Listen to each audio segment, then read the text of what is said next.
All right, guys, it's another episode of Movies and Minutes here. Little sort of behind the scenes episode, a little bit. Um, got some SAG stuff to talk about. It's been a few weeks. I kind of wanted to let that stuff let the dust settle and see where things went before I addressed it. And then just we're getting closer to the holidays, so I'm gonna jump in and we'll tackle a handful of movies, just you and me today, and hopefully we'll be back with some guests after the B side of the holidays a little bit, at least Thanksgiving. I'm sure Christmas and New Year's will be similar situation, but we'll see where we get to as we round the corner to the end of season one of Movies and Minutes. So let's talk SAG first. SAG strike has come to an end, right? So this is for anybody who's not been paying attention. This is the actor strike. They were on strike for 117 days when it ended. They got a lot of the things that they wanted. They didn't get all the things they wanted. I think it's rare to settle a dispute of this magnitude and expect that one side's going to get everything they want. It's kind of going to be a situation where nobody wins, but nobody loses. Not very shocked by that. As the dust settled after a couple of days of, things starting to go back to production and studio, sort of seeing where they're at now, we started to see some delays come up. Also not too shocking, kind of. I think they were waiting to see how long they had before they wanted to say, hey, we officially want to push this movie back. Conversely, though, I kind of think if you know that you don't have production going on right now, you could have just delayed anyway. I think a few things got moved up too. On the other side, that actually sort of makes more sense to me. I think Dune, because of the delays, was bumped from November to end of March. And then once they saw that the strikes were over, they bumped it from the end of March to the start of March. It's probably already done. It's probably just sitting there waiting to go. Then there was other stuff that got pushed way farther out. Marvel bumped everything but Deadpool from 2024. So in 2024, you get one Marvel movie unless something changes, and you get two Disney Plus shows. It's not going to be a very big Marvel year in 2024, I guess. Couple Disney movies got bumped back. I mean, 2024 is probably going to be a recovery year. I don't think it's strange to say that. I think we're going to see kind of similar stuff as we saw during the strike. You're going to see a couple big name releases here and there, but a lot more indie stuff, a lot of stuff that they just maybe were holding on to that it's time to release because they got to recoup now that things are off schedule, or they're just now going to production when they were supposed to be starting already.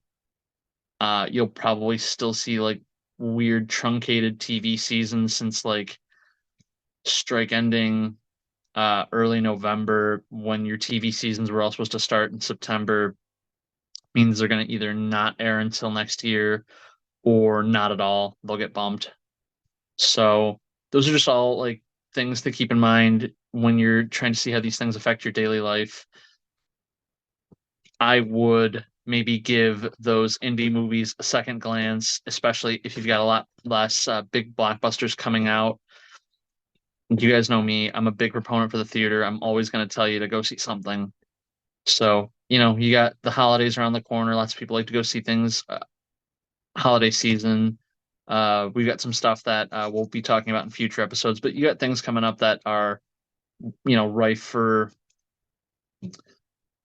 future consumption as these holidays roll around. You got Wish, you got new Hunger Games, Aquaman's around the corner.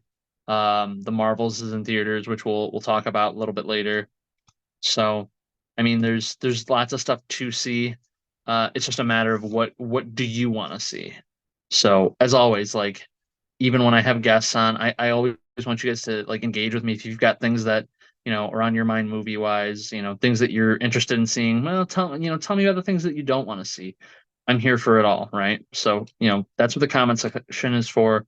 To make sure that you're voicing your opinion, whether it's good, bad, or indifferent, right? As far as I got 6 movies just to run through with you guys really quick. I want to get some handwritten reviews out there, and usually I hold those back until the video episodes. So going to shoot for some guests this weekend and some future episodes. But to run through some of these real quick, some movies over the last couple of weeks, right? The first one was Priscilla. That was the Elvis, sort of the counter to the Elvis movie from a year or so back. This one focused very heavily on Priscilla, who ended up becoming his wife. But she had more to that, and that's kind of what this story's about, to show her side of things. I'm gonna be honest, this movie does not paint Elvis in a good light. And when I say paint, I mean it's really hard to say 100% which is the right story and which is not. I would say aspects of this and the Elvis movie story are probably both right. I'm sure some of it's sensationalized in each side, for the sake of film. Um, but like some things are just facts. You get things like the fact that she was 14 and he was 24 when they started dating. That's just a fact. So, and that is featured pretty prominently in this. Like they kind of start her right at 14 when they meet in Germany and go until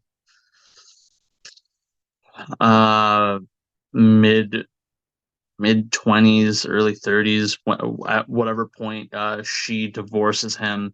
The movie's a whirlwind, and it's a really great film. I gave it 4 stars, and it was from Sofia Coppola, who does generally good work.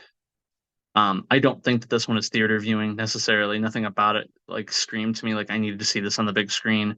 But I think if you're any kind of fan of the Elvis dynasty, the stories there, it's worth a watch for sure. No, no ifs, ands, or buts about it. The next one is Marsh King's Daughter, which has Daisy Ridley from Star Wars. You got Rey, and I'm trying to think, Ben Mendelsohn, who is like a prominent Australian actor. He's been in the Marvel movies a couple times. I know he was in Captain Marvel, and then he was in Secret Invasion recently. He's the Skrull named Talos. He was in, oh God, that movie with Peter Dinklage like last year, Cyrano. He's just kind of all over the place though, and he's great. So he's kind of worth watching. But the movie itself is kind of about a daughter, her father. It starts out with them like in the woods and him kind of teaching her survival training. They live off the grid, and you kind of just think, oh, okay, they're wild people, and they don't interact with society much. And it takes a hard left really quick when you learn that mom of the daughter that is with them in the woods was kidnapped, and the daughter was conceived probably through rape. Um, as soon as they get an opportunity to run, she runs with the daughter.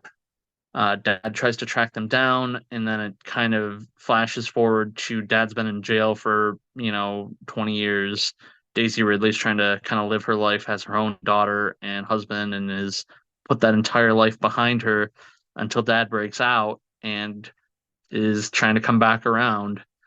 And it's definitely a suspense movie. There's a lot of like moments where your heart kind of races a little bit because I'm not 100% scared of Ben Mendelsohn, but at the same time, I'm scared of this character. So there are reasons to watch for sure. It was engaging. It really makes you think. You know, the film was definitely adapted from a novel, and I'm sure the novel does an even better job of conveying the story than the movie does. There was some stuff that, if you read the review I wrote for it, that could have made the movie better if they'd done more, and it suffered a little bit because they didn't. But this one I gave a 3.5 to. So, um, actually no, only 3. So kind of a middle of the road movie that could have been better. It had the potential to be better, but so that was that. Number 3 out of 6 on our list for today. The Persian version. This one probably only hit like the bigger cities. Um, it's definitely like an immigrant story. It definitely gives you like uh, My Big Fat Greek Wedding vibes, but more serious. If you're from any kind of Middle Eastern family and you get the like the vibe from the parents that are sort of overbearing, the need to adhere to culture to a fault, and then when you're like first generation American from cultures like that, and how it sort of clashes with, where you are versus where your family's from.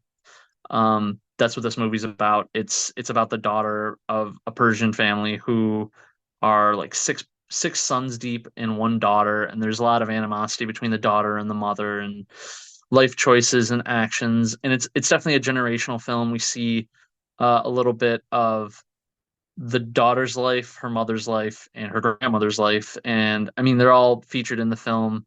The daughter is definitely the driving force behind it, but the narrative switches a couple times, and it's an intense film, but it's definitely enjoyable and funny too.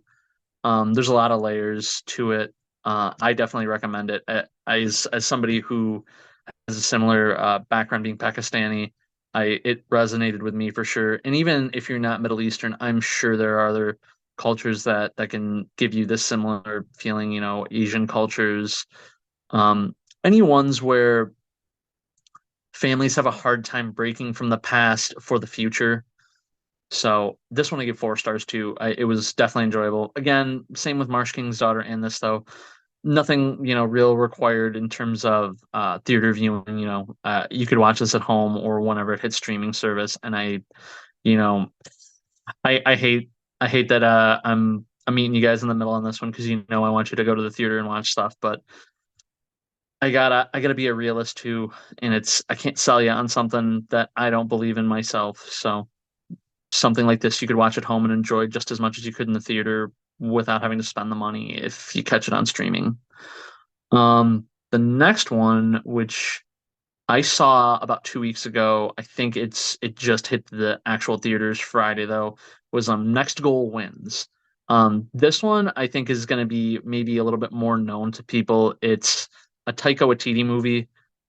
Anybody who doesn't know his name, you know his works for sure. He did Thor 3, Thor 4, Jojo Rabbit, What We Do in the Shadows. Like he's just a very unique, eccentric, humorous director. He's got tons of other things under his belt. But this is his take on a soccer sports movie set in American Samoa. It is actually based on a true story, and the star of the film is Michael Fassbender. There's definitely some other like famous faces you recognize in the film too, but Michael Fassbender is basically tasked with the job of helping American Samoa get past their record of not even being able to score a single goal in like a span of like 15 years, something to that effect. And it's a sports movie, but it's Taika Waititi's version of a sports movie. The challenges that Michael Fassbender has to overcome with his players and the challenges the players have to overcome aren't the ones that you would see in your Remember the Titans, Friday Night Lights type things. They're different challenges because it's a different place. And the humor is very Taika Waititi. Um, Unfortunately, at the end of the day, it's still a sports movie, which I hate to say it like it's a bad thing, but they're pretty formulaic. So this is one that I gave 3.5 stars to. My only caveat about this one in terms of like theater or home viewing, right now, every once in a while, people are going to be like out shopping for holidays, Black Friday, things like that. You want to take a break and hit the movies. Some people do that. And this one's like under 2 hours. It's an hour and 45. It's a nice little comedy. You recharge your movie batteries, then get back out to shopping or going home. Um, and in that regard, because it's not on digital or anything yet, and it might be a minute. I would say that this one couldn't hurt to see in the theater. Again, visually, there's nothing that like will blow your experience away seeing it on a bigger screen. But it's a fun like popcorn movie, audience movie. Like people are laughing at the same time. You're enjoying the jokes together, and there's something to be said for that over just like, oh wow, big screen, big sound, or like big explosions. Like these are things that you want to see on a big screen versus people trying to score soccer goals. But it's there's an argument to be made for it. So that's 4 movies, guys. We got 2 left to go. Um, one of them is controversial, and I didn't think that it would be. Um, Maybe my head's just buried in a rock a little under a rock a little bit. The Marvels. Um, I don't really understand the hatred for this film.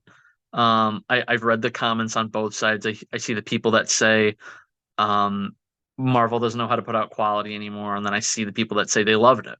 I see the people that'll argue the box office reflects how good this film is, and then there's the other side of that, which is the audience score on Rotten Tomato will also, reflect on this. And this one's a real oddity. I'm not really sure why it's underperforming, but the audience is loving it. So the people that are going to see it are liking it, and the people that aren't going to see it are bashing it and using, valid information for why to bash it. I would say that it's better to have an informed opinion. If you're going to just be like, oh, well, the box office on it's not doing so good, I'll wait till Disney Plus. I'm like, well, the box office on it isn't doing good, but that doesn't really help tell us whether or not you've seen it and can, provide an informed opinion. So I would say as a Marvel movie and as a big blockbuster, it is definitely a big screen watch. I gave this one 4.5. I've made this argument several times to people, and I'll try to keep it concise for you guys. But this movie was definitely made for Marvel fans in mind.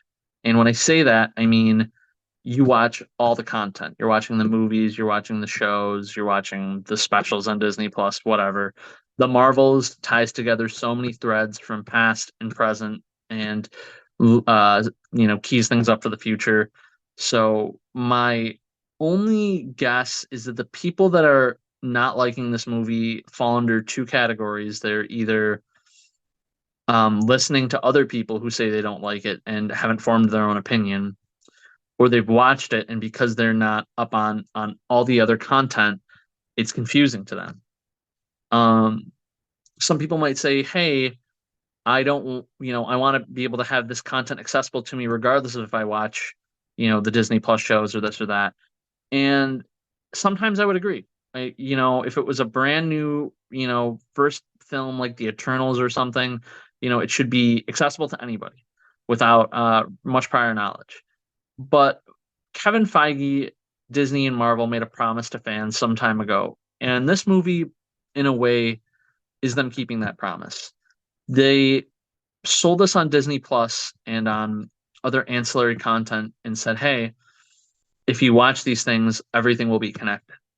And this film pulls threads from WandaVision. It pulls threads from Miss Marvel. It pulls threads from Secret Invasion.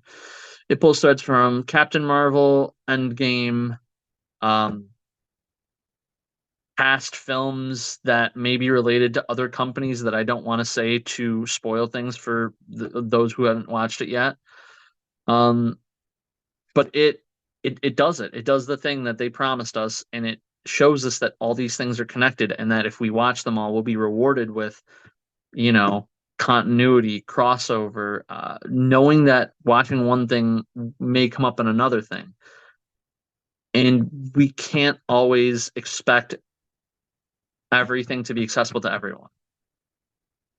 You go see Fast and Furious 10 and then you get upset because it didn't make sense. Well, that's because you were supposed to watch Fast and Furious 1 through 9.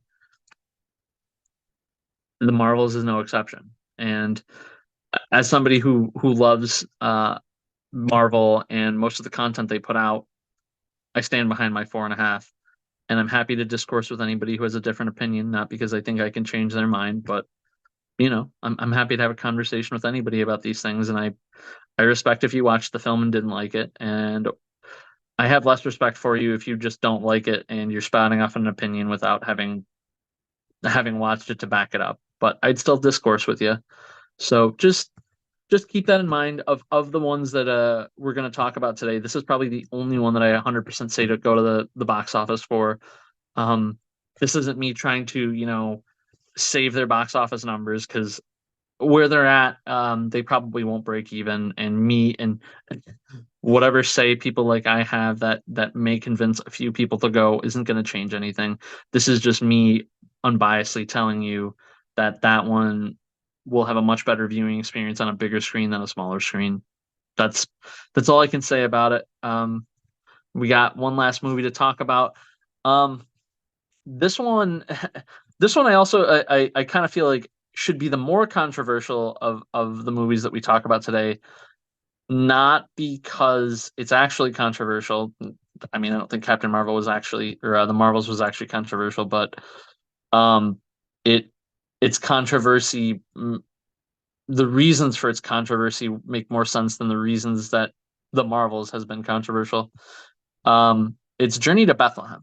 So this is a musical story about Mary and Joseph's courtship and then eventual birth of Jesus Christ of Nazareth. It it's a musical. It's a musical about, the three kings, Joseph and Mary, King Herod. I mean, if you know the story, you know the story. The thing about it is, I mean, they take some liberties with things, which, I mean, I went into it because I go see everything, and also because it's a musical, and the music is pretty good. This is, I mean, again, this is, I think this is an accurate statement, but the music was very akin to High School Musical. It's the best thing I can describe. I mean, like I watched plenty of musicals, and it just that's the vibe that it gave me. Like from whoever composed the music to however they choreographed it, that's just what it feels like in a lot of the songs. Um, they take some liberties with some things that are probably historically accurate, but like from the point of view of those who have read the Bible and treat it as gospel, may not agree with, and therein would lie the controversy. There are those who would take a story with, how can I put it, to not offend, um a story that requires faith. They take, I mean, if you're somebody who's read the Bible, believe the Bible's stories are true, where the parts of it that you can't explain, you're taking on faith, then there are other things that other people might look at this and take on faith that for some reason other people would get upset about. I I don't know. I don't want to spoil anything, but it's just some of it's just the choice of the casting, or the way certain characters looked, and I think that, again, based on history, the region, things like that, they're probably historically accurate, but people, I often think, imagine the figures from the Bible to look different than they probably did, and again, for that, it might upset some people. The actual story, as far as we know it, it stayed pretty true to that. The music was kind of catchy. I don't think it was anything groundbreaking because obviously it's telling you a story that you already know. So for that, it gets 3 stars. Um, Nothing about this again is a big screen viewing. With any luck, this will be on digital before Christmas, so you could pay to watch it at home if you want, or this is the type of thing that some families might want to go see after Thanksgiving or during shopping or things like that. It's definitely a feel good film, and I don't see why anybody who knows why they're going to see this film wouldn't enjoy it. Um, but that's what I got for you guys today. We got 6 movies. I dropped all the trailers in the comments for you guys. The link to Letterbox so you can see any of the written reviews. All this stuff will be up momentarily. So thanks, guys, and we'll be back with some more guests soon. And keep watching movies, right? Theater at home, just enjoy them. That's why I'm here, because I want you guys, I want all of you to watch movies. Thanks. I don't want to work too hard, only want the aux in your credit card.